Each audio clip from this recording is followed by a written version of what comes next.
Once you are required to begin drawing dollars out of your IRA and pre-tax retirement accounts, what are your choices with those dollars? If you don't need the money to live on, what are your other options? I've got that and more coming up.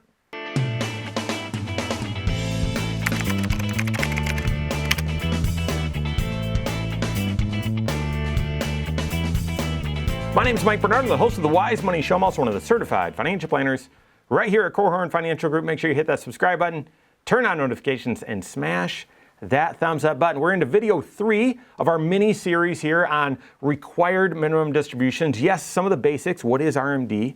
How do you calculate it? And who plays what role? Who's responsible for what? But then the planning, and we're into some of the planning right now in this third video, and that is, well, once I'm required to withdraw this money out, what are my choices? What am I able to do with these dollars? Now, I've done some videos on this in the past, the same topic, some creative planning strategies. If you don't need your RMD, what can you do with it? So make sure that you absorb that content as well. But for the most part, your options land in, well, do you need the money to live on? Is it supplementing your Social Security?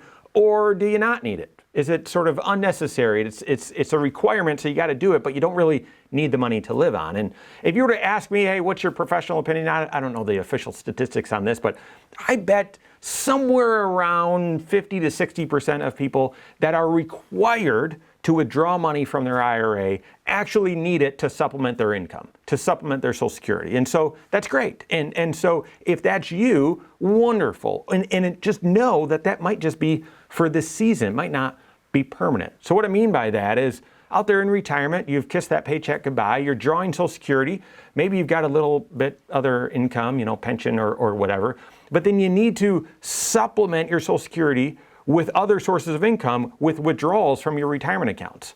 Well, if the amount that you need to withdraw from your IRA or your retirement accounts is equal to or more than the amount that you're required to withdraw, so it's equal or more than your RMD, then you're fine.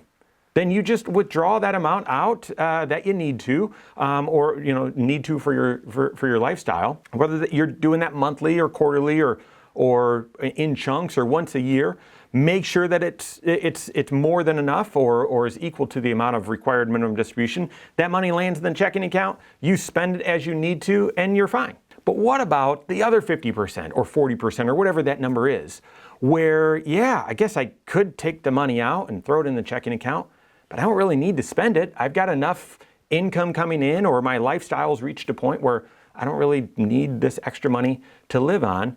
What are my choices? Does it need to just land in the checking account, or can I do something else with it? Now notice that you might start retirement in that first category where, yep, I've got to withdraw a certain amount for my lifestyle needs, and that is enough to satisfy my RMD, so I'm fine.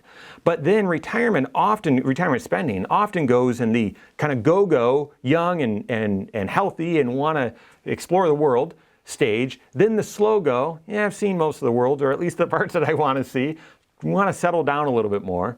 And then to the no-go where, yeah, I've reached a point where going to Walmart is a big week, that sort of thing. And notice that early on in that go-go stage, you might be withdrawing an amount out of your IRA to supplement your income, and that's plenty to cover your RMD. But then as you go through lifestyle, as your life progresses, maybe you no longer need that money. I'm thinking back early in my career where an individual, we were serving and he was withdrawing his RMD and it would go to his checking account and he'd be spending it. And as time went on, it sort of evolved like this. And you might be able to relate to this, or maybe see your folks and relate to it as well, where, okay, they withdrew some, he said, yeah, might as well put it in the checking account. But a year later, when it came time to take RMD again, it was, I've kind of got a lot sitting in the checking account.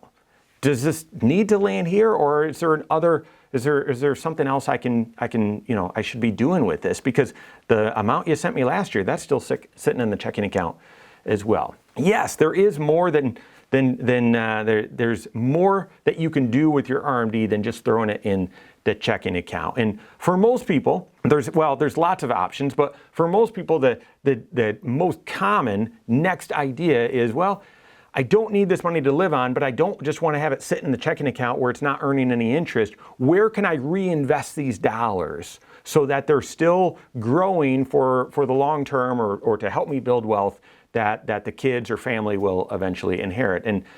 And while most people look and say, I would love to transfer these dollars or reinvest them into my Roth IRA, you cannot do a Roth conversion with your required minimum distribution. Once you take your RMD, you can then do a Roth conversion above and beyond that, but work with your CFP to see if that makes sense. Oftentimes it doesn't.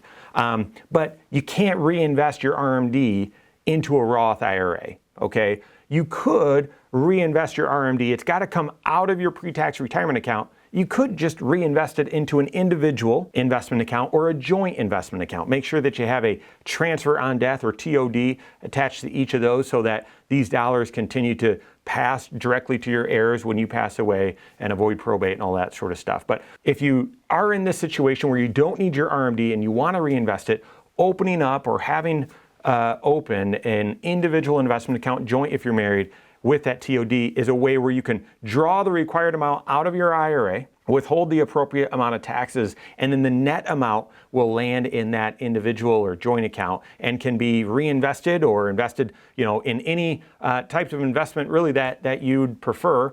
And those dollars can continue to earn interest, earn dividends, and have the potential for long-term capital appreciation out there in the future. So reinvesting into a non-IRA or non-retirement account, that's sort of option number one.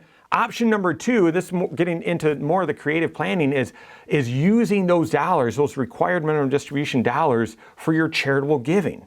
Something called a qualified charitable distribution. When you withdraw dollars from your IRA, it's going to land on your tax return as income. You might then also just be, totally thinking of it in a different section of your overall financial life or lifestyle. You're given to the church every single week or every single month or whatever, or you're given to certain causes that are 501c3 charities, not-for-profits. Well, once you turn age 70 and a half, yeah, it's still age 70 and a half. This age hasn't progressed to age 72, 73. It's at least age 70 and a half. You're allowed to donate money directly from your IRA, directly to that 501c3 charity, directly to the church, directly to that cause. And in doing so, because the money didn't go to you first and then to the charity, that allows those dollars not to land on your tax return.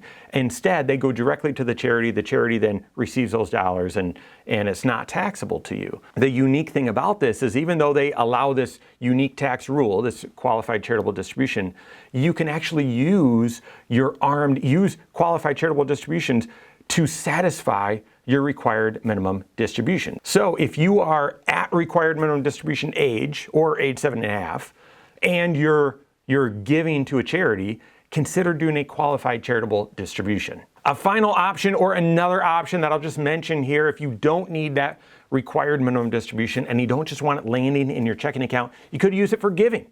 Now, this could be giving dollars to grandkids via contributing to a 529 plan for them for college. It could give you a tax benefit as well. Could be giving it to kids or grandkids and having them fund their own Roth IRAs with those dollars and helping to preserve the tax sheltering of those dollars. Or it could just be outright gifts. But of course, that's an option as well with your required minimum distribution. That is certainly not an exhaustive or fully encompassing list there. So what are your choices with your RMD, with those required dollars that you need to withdraw? Working with your certified financial planner to figure out what the right option is for you this year, and how those options might change, or the right one might evolve and shift as time goes on. So work with your CFP on that. If you don't have a CFP on your team, you can contact one on my team. Find us online, Korhorn.com. That's Korhorn with K, wisemoneyshow.com. You can find us there as well, or give us a call, 574-247-5898.